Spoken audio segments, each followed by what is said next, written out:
Welcome, everybody, to another live stream and update about what is happening in Iran. And I'm very, very pleased and grateful to be joined today by two wonderful analysts and one former diplomat, that is Ambassador Chas Freeman, a former US ambassador to Saudi Arabia and Assistant Secretary of Defense back in the 1990s. Ambassador Freeman, welcome. And we are joined by Michael Rossi of Rutgers University, teaching political science there. Gentlemen, welcome. Thank you, Pascal. Good to be with you, Pascal. Well, thank you for doing this. Maybe let's start with you, Ambassador Freeman. The war with this new war with Iran is now about not even 1 day old. What are you making out of it, and what have you learned during the day? It is now your 8 p.m. at the U.S. East Coast, and the entire affair started about 1 a.m. on this Saturday, your time. Yes, it's too early to really tell very much about what is happening. This is the opening round in what is clearly going to be a war of attrition. There's several obvious points to it, I think, that have been made by the U.S. military, apparently not persuasively, because the president went ahead and did this. But first, whatever the outcome, it will greatly deplete American stocks of armaments and munitions relevant to other challenges. And therefore, it will weaken the United States. And second, we're already seeing the severance of East-West communications. The Strait of Hormuz is closed. Insurance companies will no longer insure ships going through there, which ensures that they won't try to break the blockade. The Houthis are back in a blockade in the Red Sea, apparently. So both the Persian Gulf, which is the source of the Strait of Hormuz, which is the source of about 20% of the global oil supply, and the Red Sea as a passage from Asia to Europe through the Suez Canal, are closed. Third, of course, military censorship is in place in Israel. Which means that there's no reporting on what damage is being done there. We know that in the June so-called 12-day war, there were about 480 buildings destroyed in Israel. There's a Haaretz editorial today which mentions that, although not the figure. And many Israelis are still homeless as a result of that. Here we go again. So we know that there's damage in many cities in Iran, that an apparent mistargeted missile in Minab in southern Iran killed a lot of schoolgirls. We have seen claims from President Trump, not quite from Prime Minister Netanyahu, that the supreme leader, the Ayatollah Khamenei, is dead. Netanyahu said there were indications he was dead, but didn't claim he was. The Iranians have denied that and said he's very much still in command. So there's a lot we don't know. We're going to have an opportunity to find out a great deal more in the coming days. And I think it's fair to say that there's several legacies from this, regardless of what happens. The first is that I don't think anyone is going to be very eager to negotiate with the United States. This is the second time that we have used a negotiation as a ruse, as a means of distracting attention while we planned an attack. And the fact here is that someone indiscreet in Israel has revealed that the time of the attack, the date, was agreed on December 29th already at Mar-a-Lago. These negotiations, as I had suspected, have been an empty exercise intended to support a surprise military attack. And this makes it a little more understandable why the Russians are apparently losing enthusiasm for dealing with Messrs. Witkoff and Kushner, who have, to use an American baseball term, a batting average of 0. They have entered many negotiations. They have produced wealth for themselves and for the Trump family on occasion, at least potentially, but they have not produced a peace. Not in Ukraine, not in Gaza, not between Israel and Iran, not with Iran and the United States. And so there is a legacy here of a disrepute for the American diplomatic establishment that is going to last and make it far more difficult for the United States to be taken seriously internationally. Of course, we are taken seriously as a serial violator of international law and a militarily potent country. Let me just address that last point. If this war ends, as I suspect it may, with the devastation of Israel, great damage in Iran, and some serious American losses, we will see a loss of prestige. That is, the prestige is the shadow that power casts, and it's a very important element of leverage internationally. We will see a reduction in that for the United States military.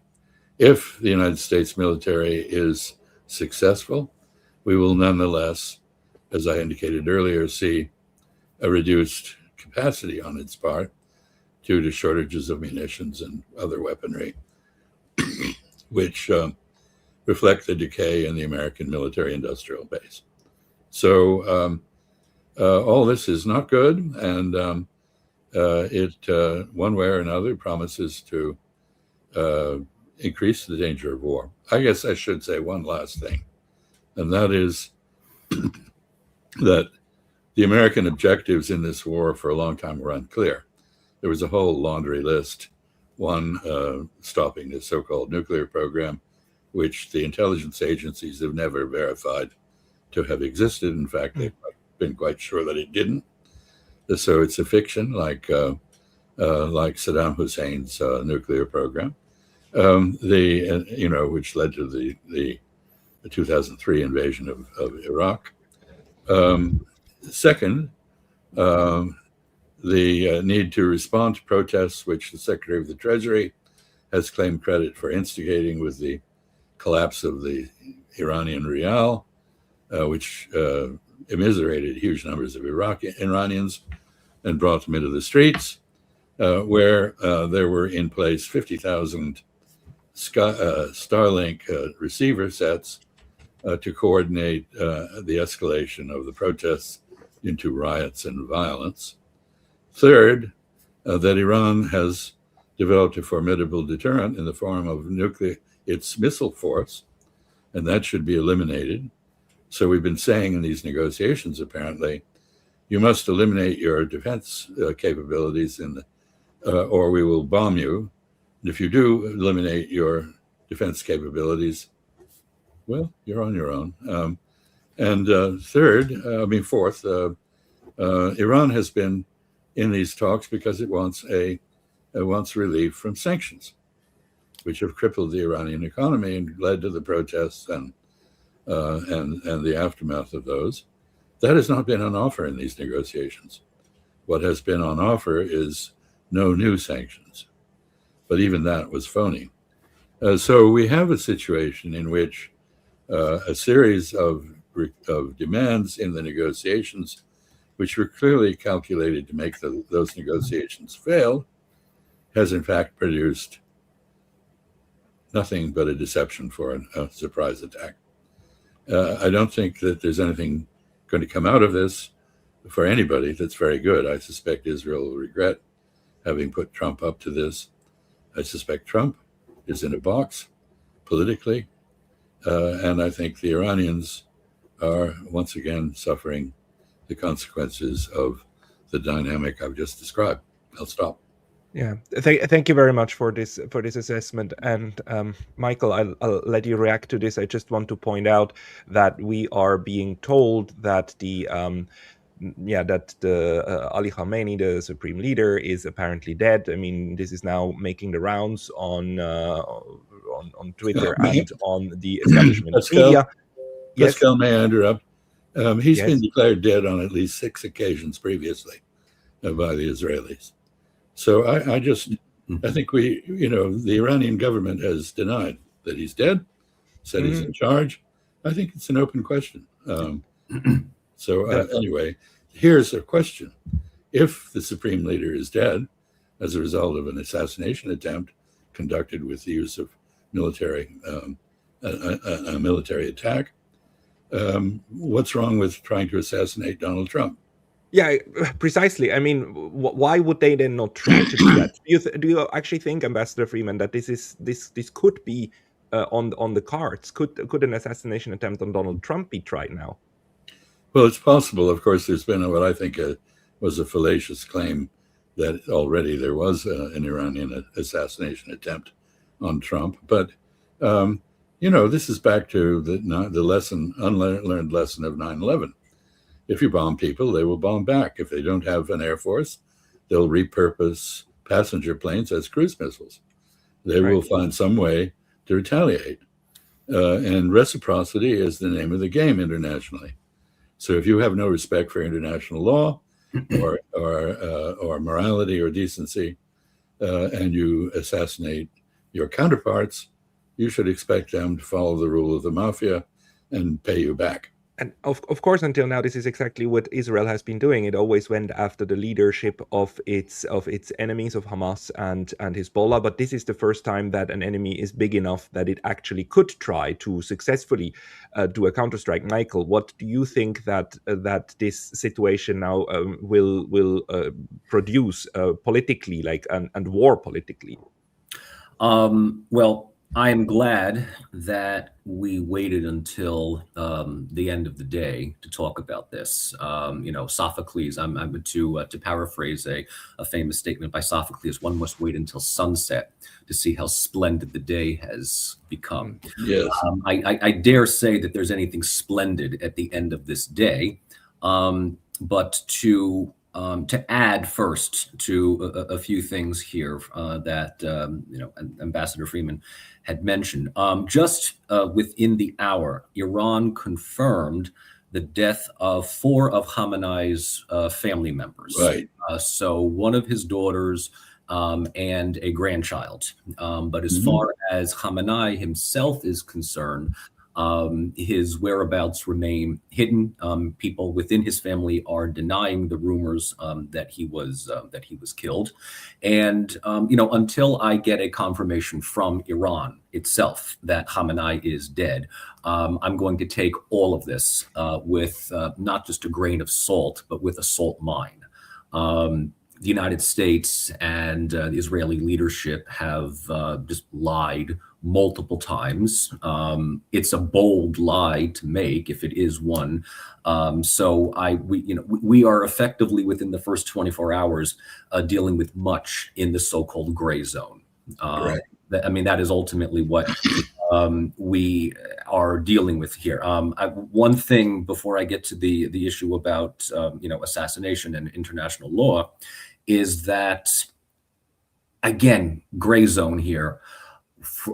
Iran has managed to successfully hit a number of American military targets within the Middle East, including Bahrain, in which there was a major radar station that was destroyed, locations in Qatar, the UAE, Kuwait, Dubai. We're seeing pictures of Dubai itself having missiles fly over it. Various targets, have been hit. This raises the question as to whether or not the United States and Israel bit off more than they can chew. Or is this something that the U.S. was prepared to take as retaliatory strikes, hence the reason why there were orders for military personnel to evacuate these bases, as a way of then turning to the, willing, audience that, eats this stuff up, as a way of saying, you see, Iran is declaring war haphazardly on a number of countries. And we won't mention the bases, but we will talk about how Iran all of a sudden struck Bahrain and Kuwait and the UAE, getting all of these other countries to possibly join the alliance between the United States and Israel. Images of Dubai, of the Burj Khalifa almost being hit, are going to be played up in Western media as a way of showing the brutality and the belligerency, right, of this regime in Tehran. So this is what we come away with within the first day. I think the other thing that we need to take into consideration is that if the so-called rules-based order had any credibility up until today, it's gone. It's just absolutely gone. You and I had this conversation yesterday, Pascal, which in a way, I'm almost glad that we talked about Russia, Ukraine yesterday, because I think after today, Ukraine is going to be page 3, page 4. This is now no longer top news. But we were talking about, Canada's Prime Minister Mackey about the importance of the rules-based order, to which he automatically stands behind the United States today in its attack against Iran without any congressional approval, unless you consider the Knesset to be the congressional approval that Trump was looking for. Ambassador Freeman, how do you think that this is going down now in the United States? I've heard that there are protests in the US.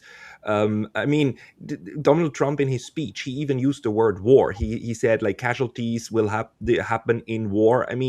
But under the US Constitution, the powers to make war, which he obviously acknowledges should rest with Congress. How is this going to go down in the US?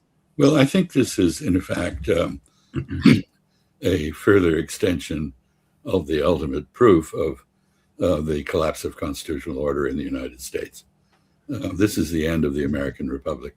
Mm-hmm. Here you have a president who, without informing Congress until the very last minute, let alone consulting them, without offering any explanation or set of war aims that is coherent and feasible, takes the United States into a major war, deploys half of the U.S. Air Force halfway around the world in preparation for this, sends 2 of the 3 operational aircraft carriers. I don't know if the Gerald R. Ford is really operational, since no one can take a dump without getting off it in Crete. But anyway, he did all this, and the Congress was inert. He has a cult in the Congress that will support him regardless of what he does. There are historical parallels to be drawn with various moments in the history of the Roman Republic, and they are not encouraging. The second element of this is that this is undemocratic. Something like 3/4 of the American public, according to polling data, is opposed to this war, or was opposed to this war. One never knows whether polls have anything other than ephemeral value, because when people go to war, they take sides and their attitudes change. But here you have then a failure to follow the basic principles of the Constitution, disrespect for the separation of powers, complete indifference to public opinion, and as Michael said, in effect, substituting Benjamin Netanyahu for the approval of the U.S. Congress in making war. I want to make a couple of other comments, if I may, about Michael's intervention. The first is that the members of the Gulf Cooperation Council, Saudi Arabia aside, Saudi Arabia has American forces on its territory. It apparently has a beefed up Patriot missile presence. It also has F-35s at Prince Sultan Air Base. Although it has been quite definite, it does not want to be involved in this war. It's a little perplexing. But the other 4 of the other 5 GCC, Gulf Cooperation Council members, have American forces at bases on their territory. The largest is Al Udeid in Qatar. which has been struck, but also the Fifth Fleet headquarters in Bahrain, which has apparently been struck, I gather quite devastatingly. The headquarters of CENTCOM regionally in Kuwait has been hit.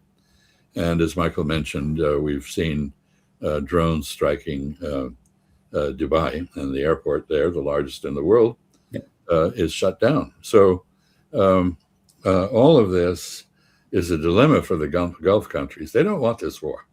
They went to great lengths over the last 2 months to try to head it off. Yes. They worked with Turkey, which is equally disturbed about this war, and which now may be forced into supplying technology and weaponry to Iran in order to protect its sovereignty against Israel and the United States. So we don't know which way the Gulf Arabs will turn. They were in the process, an inchoate, not very well thought through evolutionary process of forming a coalition to balance Israel with Iran. They've normalized with Iran. They were talking to it. I think the fact that the Saudis have not been struck so far, as I know, indicates that there's some kind of communication going on between Riyadh and Tehran. Mm-hmm. In any event, they have a dilemma. They cannot support Israel in its attack on Iran. They cannot easily take Iran's side. They do not want to get at cross purposes with the United States, which has, however, ignored their interests. In fact, violated those interests by inviting attack on them. And they may very well find a way out of this because the attacks are on Americans at American bases, not on them. They are violations of their sovereignty, much as Israel violated Qatar's sovereignty when it attacked the negotiators for Hamas. But they are not attacks on Qataris, on Kuwaitis, on Emiratis, or Bahrainis. And therefore, they may very well find this a good reason to distance themselves rather than become closer to the United States. So this raises serious questions about whether we're not looking at some kind of fundamental final erosion of American influence in the region. I said this yesterday in my live stream, but this is the very reason why countries actually go neutral in order not to invite strikes by the enemy of your friend, right? Which is exactly what's happening right now. And I just would like, Michael, I'll give you the word in a second, but I would just like to show you this one very short recording here. Not necessarily because of what was struck, but because of the reaction that you can hear in the background. Wait a second, here it is, this one here, and I'll activate the sound as well. I don't know. يا شباب مسيرة اضرب اضرب اضرب اضرب اضرب اضرب اضرب. This is so if the description here is correct, then this would be a radar station in Qatar, US forces in Qatar, and you can hear how the people who were filming this in Qatar were actually happy about the strike, or it sounded like they were happy. Michael, do you also think that this is going to, just end the relationship that the United States has with the Gulf states? I mean, ultimately, the big thing that we need to understand about the Arab states is that the governments are largely vassalized within the U.S.-Israeli hegemonic order. The people are not, and they know this, and they hate it. And the governments also understand that at this day and age, 2 years into the worst state-sponsored genocide against a people since the Holocaust, Israel is toxic. Israel is a toxic country that is enormously costly to have warm, friendly relations with, especially if you are a Muslim country in the Middle East. The governments can wipe these away through various agreements and diplomatic niceties. But the ambassador raised something very important here about how Saudi Arabia, last I checked, I don't know whether they are officially siding with the United States or they want to stay out, this idea of neutrality. What we have seen in the last year or so, take it as you will, is Iran has become a member of the BRICS larger economic partnership. So has UAE, so has Egypt, and so has Saudi Arabia, although Saudi Arabia has not yet formally approved this membership. But what we draw out of this is the warming of relations between Tehran and Riyadh over the past couple of years. Both have reestablished diplomatic relations, and this was brought on by the Chinese. It was through Chinese foreign policy that brought these two countries together. And in this regard, this is a red alarm for Israel. Israel is notorious for sabotaging negotiated agreements. When things seem to be moving in the right direction of a mediation to a potential protracted conflict, if it doesn't meet Israel's interests, security interests, economic interests, Benjamin Netanyahu is almost always the main source of throwing the wrench in the cog. So we need to understand that the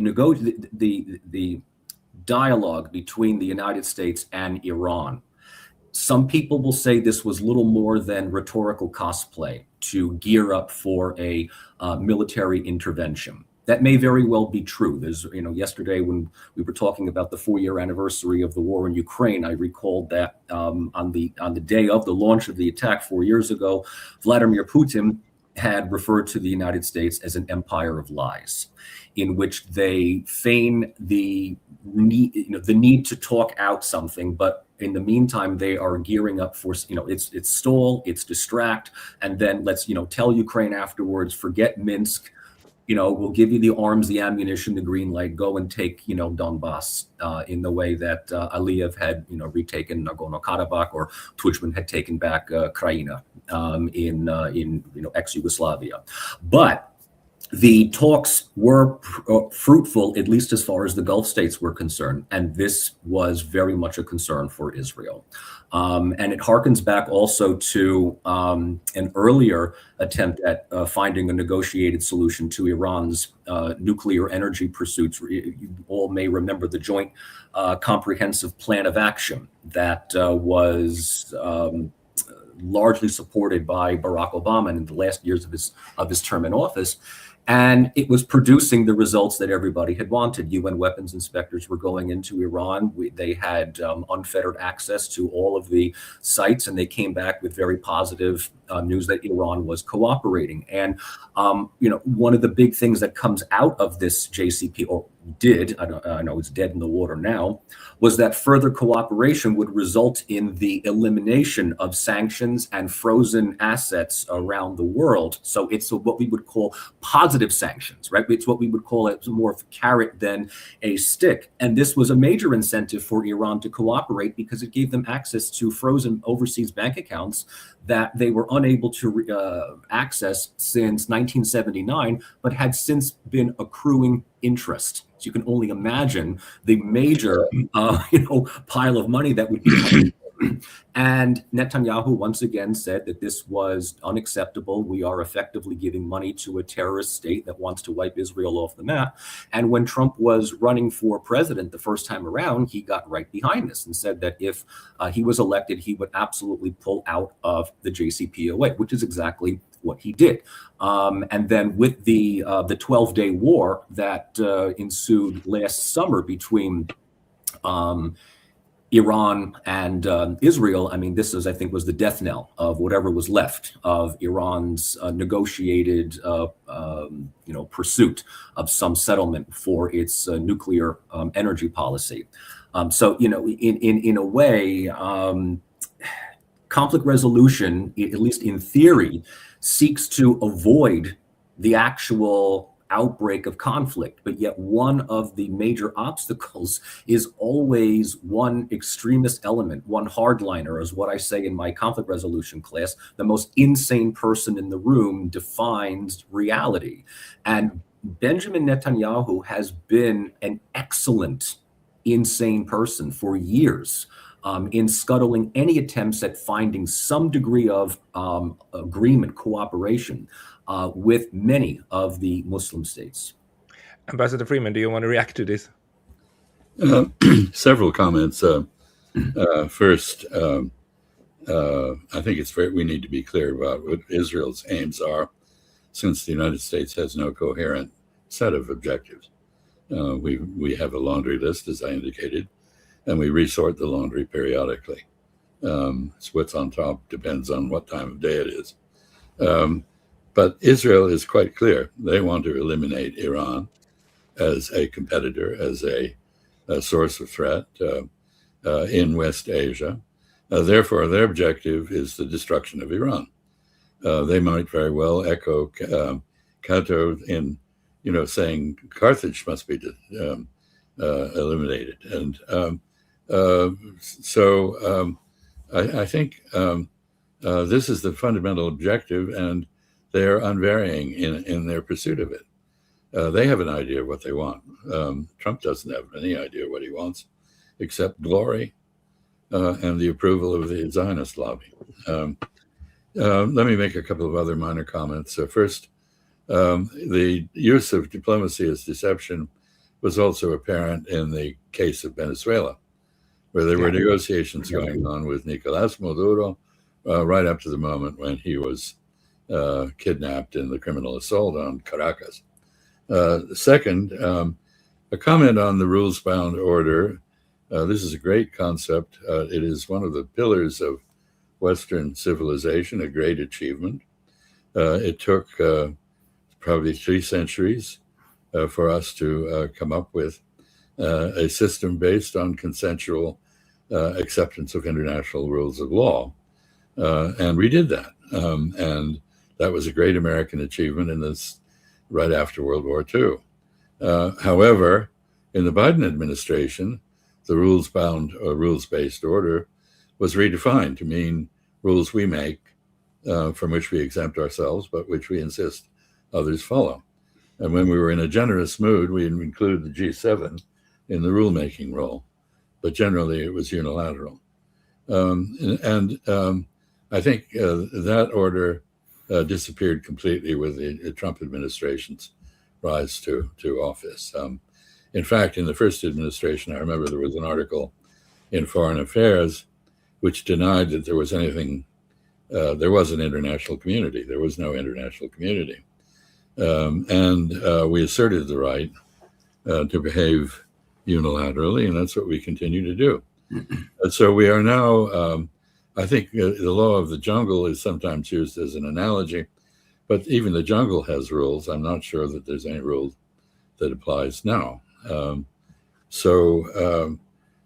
think we're in I go back to my thesis that the constitutional democracy that we created 250 years ago, well, actually 234, I think, but anyway, that period a long time ago is dead. Whether it can be resurrected or not is an open question. I don't think the chances are good.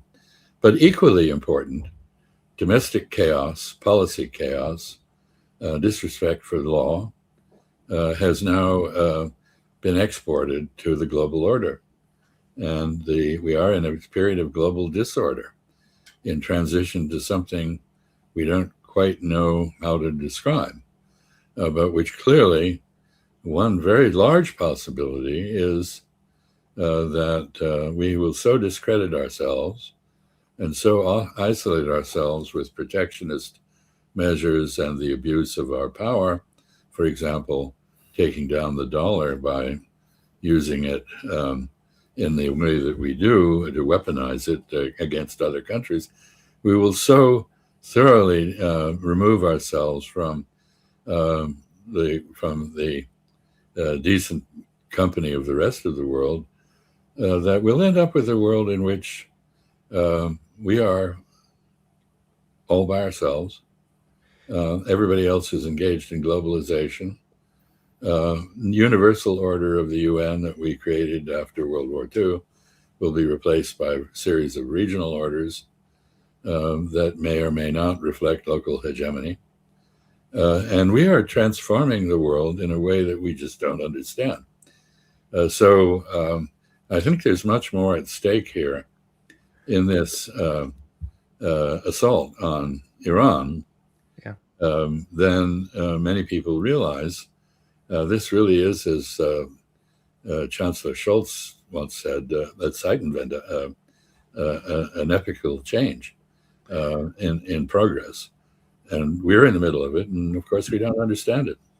Sadly enough, it is usually the wars that then mark the changes of periods, and it feels very much as if though this one it will be just as big a change as what we've seen 4 years ago, to the month 4 years ago with Russia. And just to mention one thing here, the we are seeing already how now there are different narratives emerging. Just to show you this, Kamala Harris made a statement that today, actually, in your today, that she would oppose this Iran war. I do think this. I don't believe her. I think it wouldn't matter very much who is at the helm of the United States government. It seems that whoever gets elected, it is Israel's policy that is being followed. We also see the rallying together of the Europeans at the moment. Where is this? Yeah, here Ursula von der Leyen saying that following the ongoing situation on Iran, I am convinced I will convene a special security college in the EU. For regional security and stability, it is of the utmost important that there is no further escalation through Iran's unjustified attacks on partners in the region. Of course. So, yeah, I mean, it's laughable, right? It's utterly laughable, and I just you see now the rallying around the flag of the satellites, right? Of actually coming together. They didn't exactly know how to react at first, but now it seems to be clear. And maybe let me give the word first to Michael, and then back to Ambassador Freeman. Well, I mean, I can sleep slightly better at night knowing that Kamala Harris has taken such a hard position on this war in Iran. I think American officials, as you pointed it out quite well, we can speak our mind when we're not elected or we're not president. But once we do get elected, we are sort of given the driver's manual about what actually is being done. I mean, I can recall when Barack Obama was running for president, he had promised to close Guantanamo Bay within the first week of his tenure. And that, obviously didn't happen. As far as Europe is concerned, I mean, look, Pascal, you and I have had this conversation multiple times about our good friends, Kaya and Ursula and Paul Staub and, Macron and others. Europe is a patchwork of American vassals. That's it. Europe is irrelevant at this stage of the game. And I'm very sorry to say that. I say that with no glee in my eye here, but, Ursula's statement is as bland and as predictable as it is. And that's why she is in the position that she's in. I mean, Kaya Kallas was also very much of the same line that, Iran's attack on all of these other countries is absolutely unjustified and unprovoked. Iran's ambassador of foreign affairs was interviewed on, I forget which news outlet it was. And one of the questions was, how can Iran justify attacking these military bases in the Middle East? And I mean, it was just almost like you attacked us. I mean, but this understanding of the question that was asked was not, I think, meant to be unbelievably stupid. I think it actually reflects the viewpoint of the way in which the West perceives countries like Iran. And Iran has been cast as public enemy number one as far as the Middle East is concerned since the Iranian Revolution. But at this point, it is so laughable. Ambassador Freeman, I mean, how many people do you think even in the West will still swallow this after seeing that the US and Israel attack Iran? How many people are gonna say like, oh, yes, actually, this is proof now since they are firing back that they always pose a threat? No, of course, the majority will accept that. You think we're so? all brainwashed. And here I give great credit to the Ministry of Strategic Affairs in Israel. Because they have very effectively used Zionist control and influence over the Western press, which dominates the global media apparatuses, and pervade various narratives which we're hearing from Benjamin Netanyahu daily, now from President Trump. So Iran, there is apparently this thing going on the internet, which I love, which showed a cuneiform stela from 3000 BC, in which it was stated that Iran is only 2 to 3 days away from building a bomb. You can't make this. Well, you can make this stuff up, but we are a parody of ourselves, you can say anything you want, and you will find people who believe it. We live in an age in which everything is plausible and nothing's true. Does it even still make sense, just a question, Michael, to think of our countries as separate, as France and Germany and the United States and Israel as the separate entities under international relation theory, which act in interest based? At this point, it seems that this is all one big pie of elite bureaucrats who form kind of a collective that then is ultra violent against the outside, and it's colonially violent, and now even retakes the colonial language in order to talk about its project to civilize the rest of the world. I mean, does this IR theory of nation states being the actors, the realism, even still make any sense to approach this? We can call it hive mind, we can call it groupthink. If we are to link this with IR theory, I would say that this is the Achilles heel of liberalism, with a capital L. And that is because liberalism abides by an ideology of which rules-based order is a part of.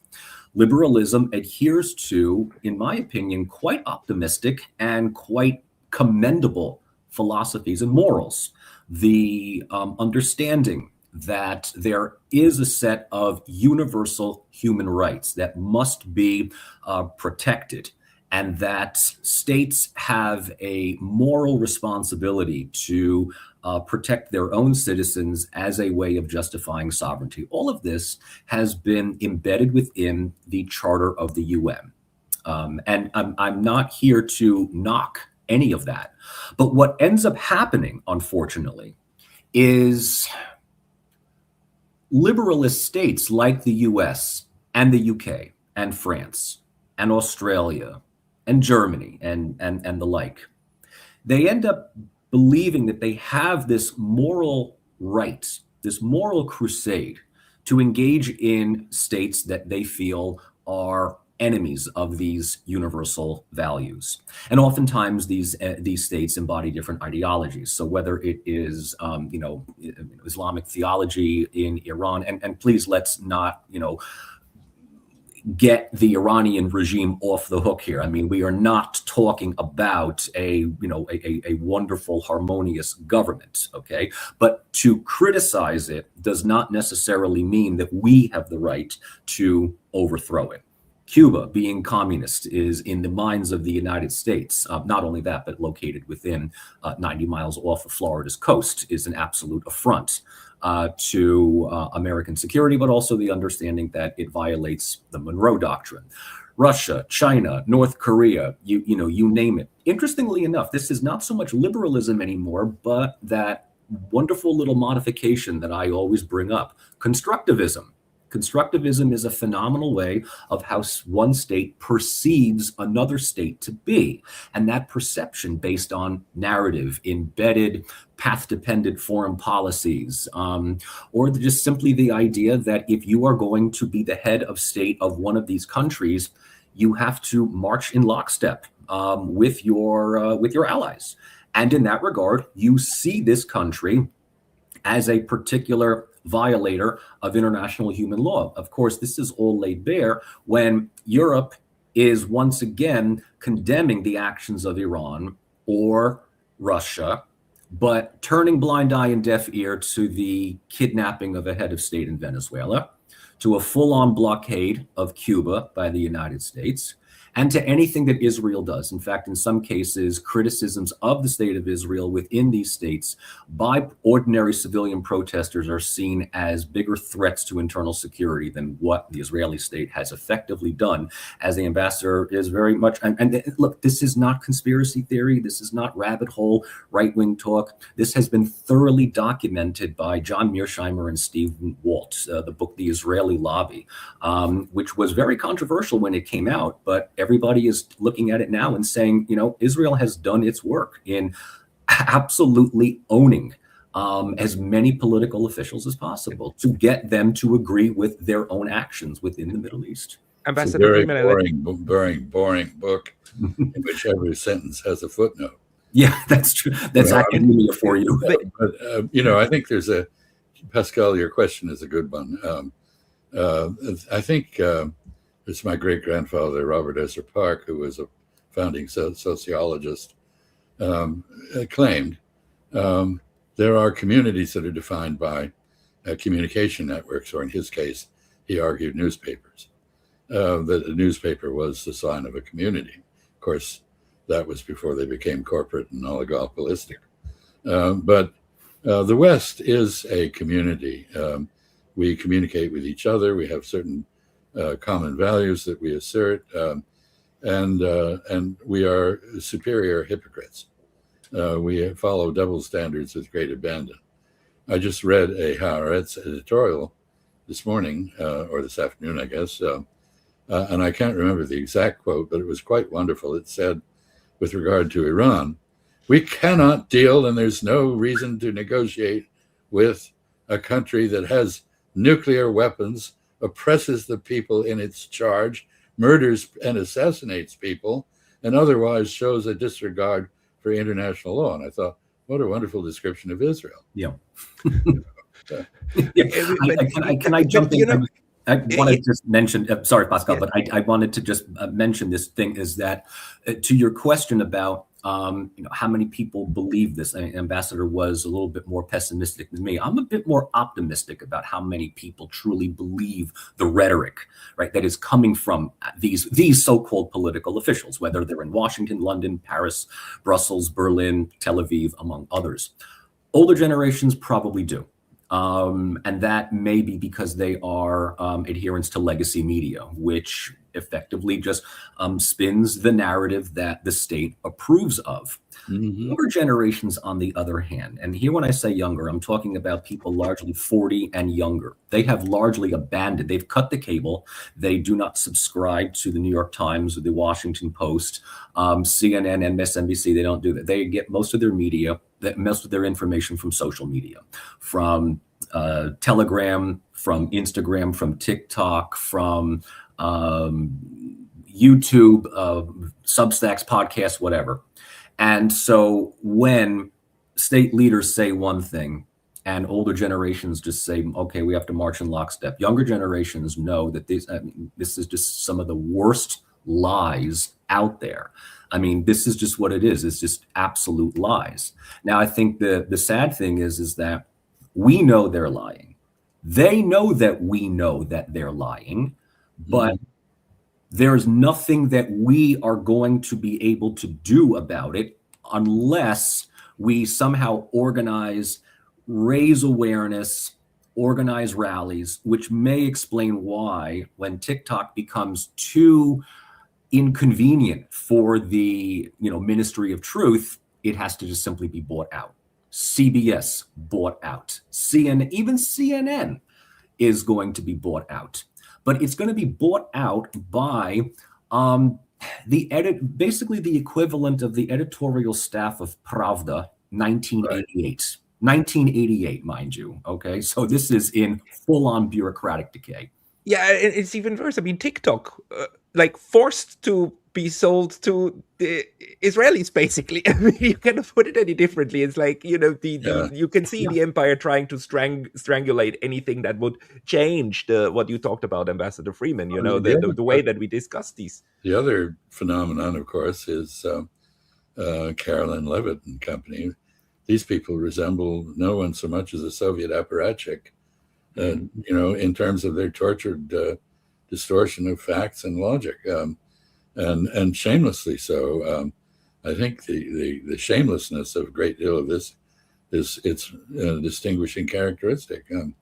Anyway, I think we were starting off on Iran. Now we've gone off on the sins of Western civilization and its period of decrepitude. I think the Iran story is just beginning, as Michael said, and we do need to wait for the sun to rise tomorrow to see what it all means. I think some things are apparent already, but we're going to hear a lot more. We're going to learn a lot more, and it's probably not going to be very good news for anybody. No, maybe a last question. Like, it's one of the reasons why the Iran war will not start, given from the side of the optimists, and I was on that side for the longest time, was that the United States doesn't have enough. That there's not enough missile capability in the region. One of the prediction was that only about 2 weeks would be able to be sustained by the US and Israel in terms of Right. a bombing campaign. Do you also believe that? Maybe Ambassador Freeman first and then Michael? Sure. Yeah, no, I think that's entirely correct. And there's another factor which is never really addressed, and that is, I was the ambassador in Saudi Arabia during the Gulf War to liberate Kuwait. We took the entire 7th Corps out of Europe and sent it home via Saudi Arabia. We had an army, a ground force, that was vastly larger than the current one we have. We don't have the capability to send a ground force into Iran, for which I thank God, because that would be a great mistake. But what we're talking about is an attack that is almost certainly going to fail, because air power as an instrument of regime change has no record of success anywhere. We tried to do that in Germany in World War II, and we didn't succeed. And I haven't seen any record of success since then. So I come back to the theory that what we're doing actually is counterproductive, in the sense that we are instructing Iran that it must follow North Korea in response to maximum pressure. It must develop a capability to strike the United States with nuclear weapons. So Donald Trump's claim that this is imminent is nonsense, but his actions make it likely. And so we're increasing the number of threats in the world against us for no particular gain, none at all, as far as I can see. And if Ayatollah Khamenei should be dead, I mean, he's the one who put out a fatwa against nuclear weapons, right? No. I mean, you just eliminated all the reasons in the way. Sure. I mean, this is, of course, one of the great ironies, that he's been the cork in the bottle in Iran on this issue of going nuclear. We remove him, and very likely we have someone come in who's responsive to public opinion in Iran, which greatly favors a nuclear deterrent, for reasons which are entirely rational. We've given Iran every conceivable reason to want a nuclear deterrent. And the fact that it hasn't built one is testimony to the sometimes disregarded effects of theology and religious faith.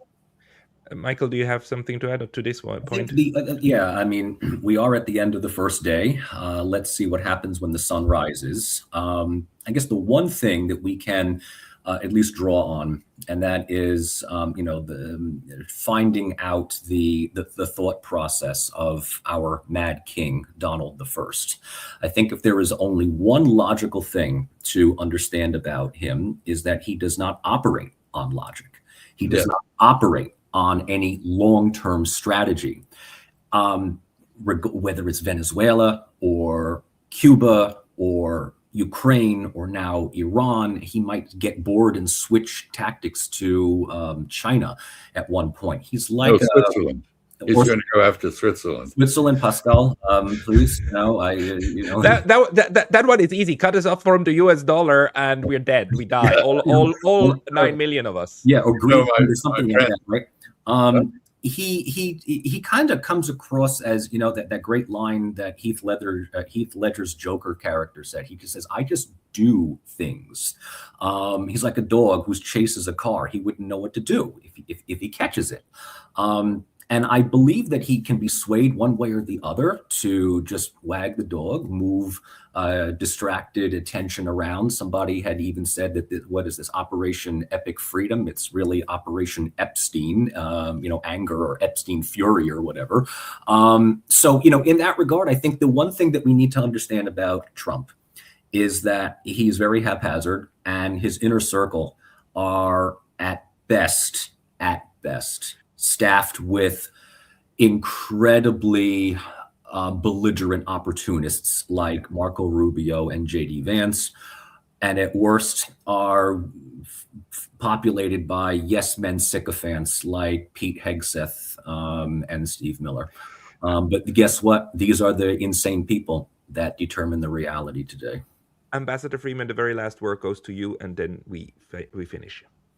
I have nothing to add to that. I think we need to engage a psychologist to describe megalomania, narcissism, and sociopathy, which is what Donald Trump is a sociopath. Just do a search on an AI search for the definition of sociopath, and you will find a profile of the man. And so this is not encouraging. And he's gotten himself and us into a great box, from which there's no escape, I think. I mean, there may be a Houdini around somewhere, but I don't know where he is to get us out of the box that we're in. So, Pascal, thank you for convening this session. I think Michael's correct.